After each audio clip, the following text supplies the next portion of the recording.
There's the old cliche that when you go somewhere, speak to people, go to a party, speak to your friends, that you never, or family for that matter, you don't speak religion and politics. Do not speak religion and politics. Why is that? Because those are two topics that garner a lot of emotion out of people. Besides the emotions that people project towards those topics, there's a whole slew of different ideologies that come about. And by telling somebody that they may be wrong or discussing or debating, you can really hone in on what emotionally motivates them. So we try not to speak about that. But ultimately, we won't have a choice. And we all have our own political and religious ideologies and thoughts. But that's not what I want to speak about today. I mean, inherently, we all know that there's common misconceptions with both religion and politics. And depending on the situation, like we've spoken about in the past, you're putting down a flag. And that flag is basically saying what side you are, whether you're red or blue when it comes to politics, whether you're a Christian or Muslim or a Jew, Hindu. All have their basis in spirituality. All have their thoughts and ideas about God or gods. In politics, all have their emotional agendas, whether or not you're for pro-life, pro-choice, taxes, non-taxes, welfare. It's gun control. You have your individualistic views, as we all do. You vary into groups. Sometimes you take complete sides of the group. Sometimes you try and counterbalance it a little bit. But I think what we need to understand is not the idea of, again, who is right, who is wrong. We've said that there's no fact, there's no fiction, that there's spectrums of everything in between. There's no true, there's no false, spectrums of everything in between. And it's no different on every aspect of life, including religion and politics. So what we want to do is, again, take the flag out and look at it from the sidelines. Let's take religion. If you're a Christian, you believe that God Almighty and His Son Jesus, and this is a God, and you are a God-fearing individual. He is looking upon you. He's looking upon His children, essentially His subjects. And He is watching your life and making sure and maintaining that you are in grace. And when you fall from grace, you could then go to God's minions and you can ask for forgiveness. And you can monetize the church, and you can obtain that forgiveness, and you could be with grace again to go about your day, because the judge has been blessed, and the judge has then in turn blessed you. That is the scenario religiously from both Judaism and Christianity. It is the judge, the maker, the all-knowing. But I ask, if the all-knowing judge is that, then doesn't He understand why you sin? And when you look at that paradox, don't you have to kind of look at it in a way to say, if you're all-knowing, and I am created in your light, then why have you provided me the ability to sin? Is it in order for you to judge? And if you are all-knowing, why do you need the ability to judge? A judge works in the way of obtaining evidence and ruling upon that evidence, assuming that the judge was not all-knowing in the first place. So there's contradictions with religion.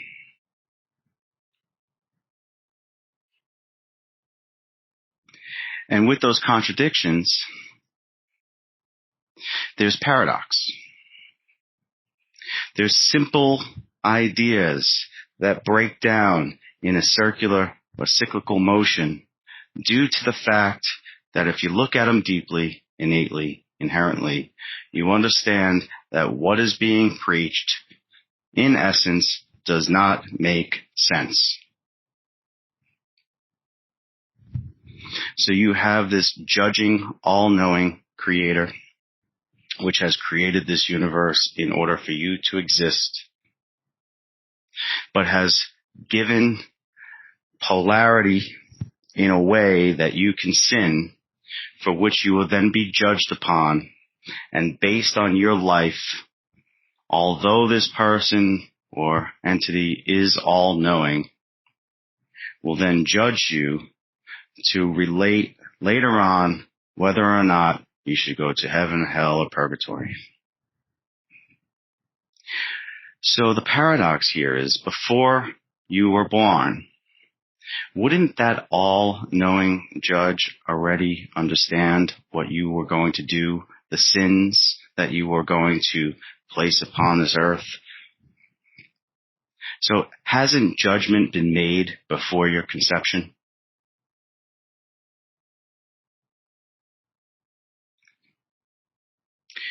It doesn't make much sense. And that is why religion has seemed to break down over the generations. We have gone from an all-absorbed universe, all-absorbed God, where we are godly beings, to a judgment scenario where this universe is in essence mechanical, not alive. We are the living creatures, the spirit of light, who are then judged. And upon our death, we will be judged and placed into the next realm, depending on what we do here in life. And again, as I state this, how could that be if the first sentence out of your mouth is the all-knowing creator? You were created by the entity of all-knowingness in order to sin, to then be judged. Does not make sense. What makes more sense is that you are a spiritual being that is created in the essence of God, but also as the essence of God. That these collections of spiritual gods who are all-knowing in the spiritual realm, have come together to collectively agree to create what we see as reality in a bipolar manner for us to live, to experience all aspects of the spectrum, positive, negative, light and darkness, good and evil, love and hate, pleasure and pain, to experience. Because doesn't it make more sense that an all-knowing entity will choose to dumb itself down, to become ignorant once again, because all knowingness becomes boring.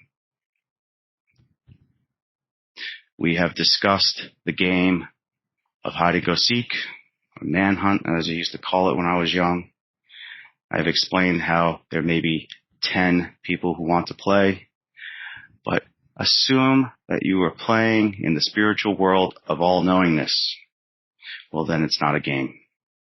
Because no matter who is hiding or who is the seeker, you are all knowing. You always know where the others are. That's not a game. So you need to put one person in a corner and count up to 100 with their eyes completely blindfolded or closed while the others go hide to dumb you down for the game. Isn't that essentially what we are doing here? So does it make more sense on a religious, spiritual aspect that we are being judged by an all-knowing entity who already knows what the outcome is upon your death? Or does it make more sense that a collective of spiritual, all-knowing beings have come together to create collectively what we understand as this universe, this reality, in order for us to enter under an ignorant state to further learn anything that we may in a bipolar world, in a binary world? Think about that. Now, I'm not trying to say that your spirituality or religions are false. I'm just trying to tell you, once again, in our reality, there is no true, there is no false, there is no fact, there is no fiction. There is only a spectrum of everything in between.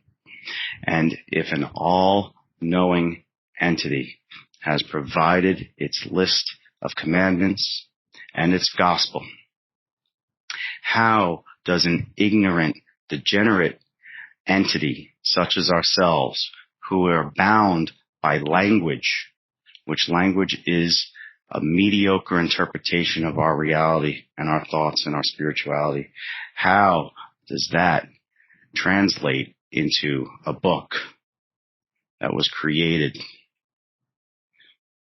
Doesn't it seem more likely that what we are experiencing in religion is more of a hierarchy, essentially a hierarchy of control? That if you think or understand that there is a judge and there are only certain people of the hierarchy that are anointed to tell you what those specifics are from the all-knowing judge, doesn't that seem like a hierarchy of control? I mean, if you take Christianity, it seems like it is the religion of sexual control. I mean, I remember being in church when I was young and constantly understanding that, you know, we have the sanctity of marriage and the idea that when we would leave, you would hear some of the older people talking, and I would hear the whispers, and they would say, they're living in sin. And even at an early age, I knew that meant that they were together without being married, they were adulterous, they had a child without marriage, they were living in sin. But I've been in a business where there have been individuals in my business that have cheated, lied, stolen from the innocent, the weak, the unaware. It happens in every business. Do we ever hear that they're living in sin?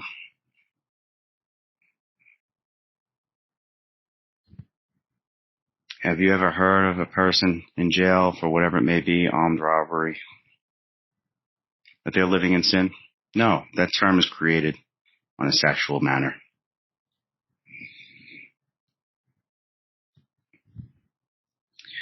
You know, in a Christian church, you can do the worst of deeds to humanity, and you can repent. You can fall from grace and find grace once again.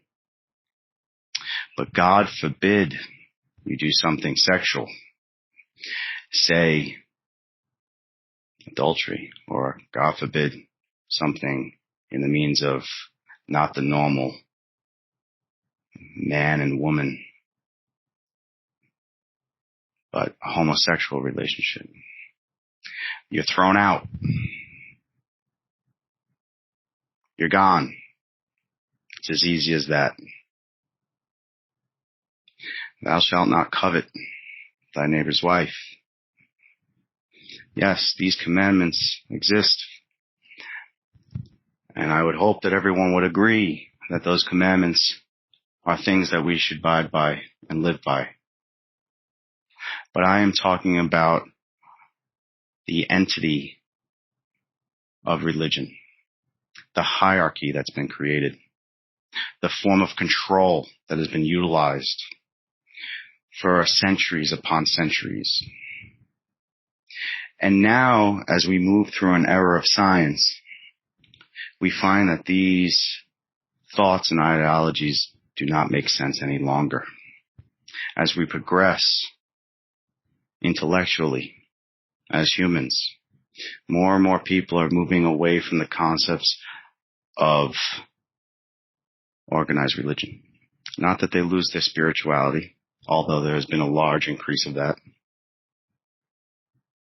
but moving away from specifically the organized churches. So what's next? I spent my life early on as a Roman Catholic. And then within my later teenage years, into my 20s and even my early 30s, I was a proponent of atheism per se, and the fact that I believe that there may have been some mathematical structure to this, some statistical randomness, some entropy. And I lost my faith. I saw it as absurd.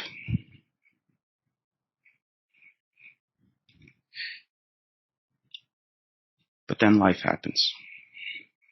And you experience things that no one can take away from you.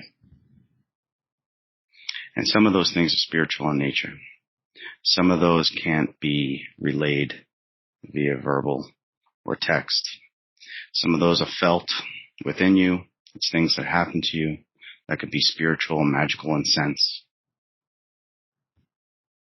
And as much as I've dived into the reality or the mathematics of our universe, utilizing, say, the Fibonacci sequence and phi, if you look into those and see how it correlates to our world, our reality,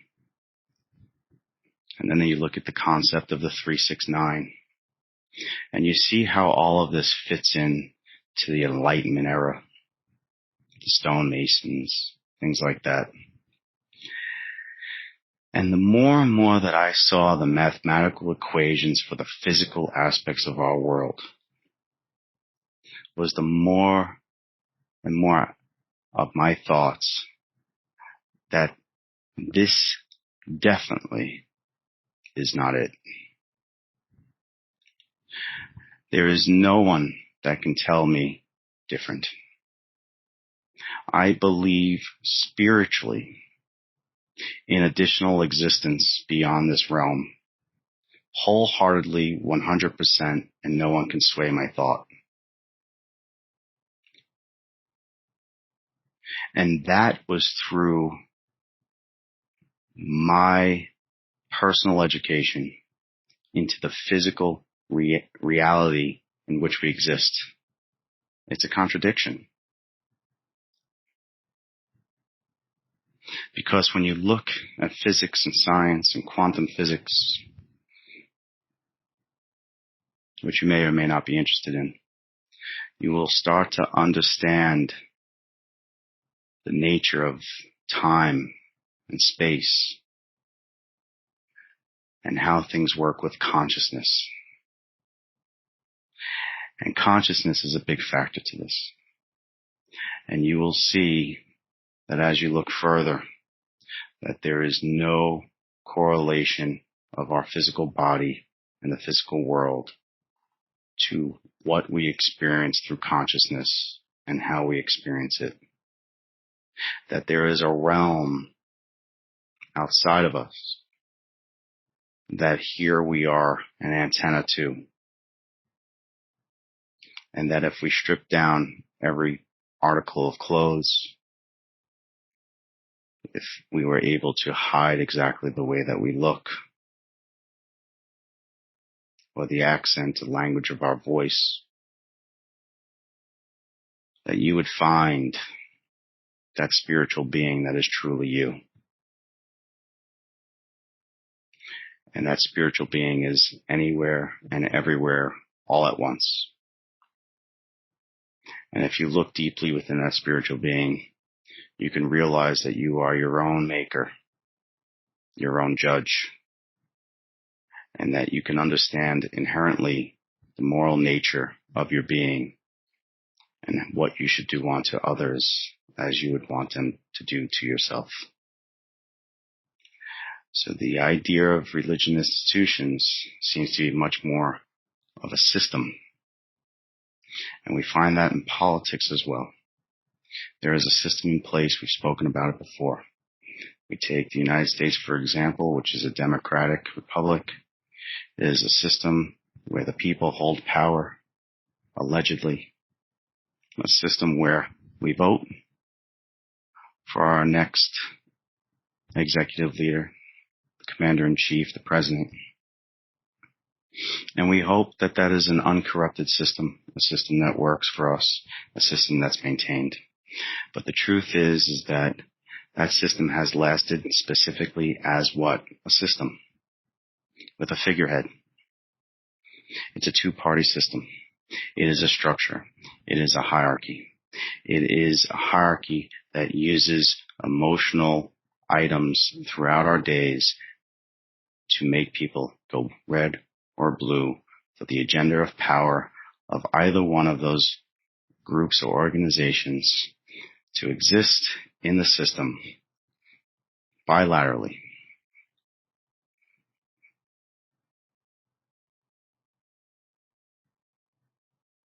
Once again, a system that you had no real material aspect of creating, yet you were thrown in from birth. You were thrown into this reality. I was thrown into that specific religion.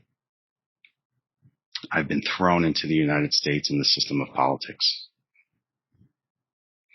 So although you have been thrown in and you have either set flag one way or the other, or you've said, I do not want to be bothered with this, I take plan D. And that is to look at all aspects of this in order to understand my life, my reality, in a much more elegant, generic, and broad way. And by doing this, I can further understand how to utilize these structures towards my benefit. Religion and politics, it's taboo. We don't speak about it. You will hurt people in the process if you don't think their way.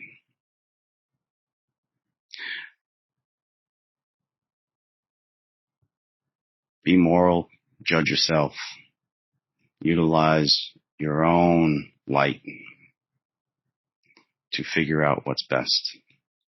Do this, and then you will objectively look at things with a clear conscience and clear mind, which will overall benefit you to an unbiased ability to progress. Until next time.